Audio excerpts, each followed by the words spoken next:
இது வியாழக்கிழமை எடுத்த வீடியோங்க. வருஷ பிறப்புக்கு எல்லாம் என்னென்னமோ புதுசு புதுசாக வாங்குவாங்க. நாம் என்ன வாங்கிக்கிறாங்க பார்த்தீங்கன்னா இந்த ஆட்டுக்குட்டி தானுங்க வாங்கியிருக்கிறோம். சந்தைக்கு போகலான்னு போனோமுங்க. சந்தைக்கு போனவங்களுக்கு இந்த ஆடு தான் மிச்சமுங்க. பார்த்தீங்கன்னா போனதுமே எங்களுக்கு இந்த ஆடு பிடிச்சிக்கிச்சுங்க. நல்லா நீட்டு போக்க இருந்ததுங்க.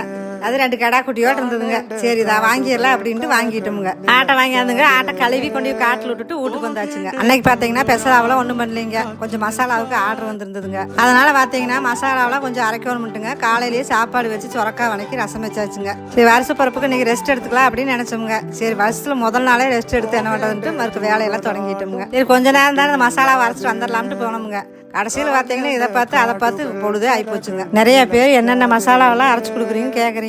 இப்போ அதுக்கு பார்த்தீங்கன்னா 4 மசாலா தானுங்க அரைக்கிறோம். அது என்னென்னு பார்த்தீங்கன்னா குழம்பு மிளகாத்தூளுங்க, கறி மிளகாத்தூள், பருப்பு பொடிங்க, இட்லி பொடிங்க. அதுக்கு இந்த 4 பொடியும் தானுங்க பண்ணி கொடுத்துட்ருக்குறோம். இன்னும் சில பேர் பார்த்தீங்கன்னா முருங்கை பொடி, கருகாப்பில் பொடியெலாம் பண்ணி தரீங்களான்னு கேட்குறீங்க.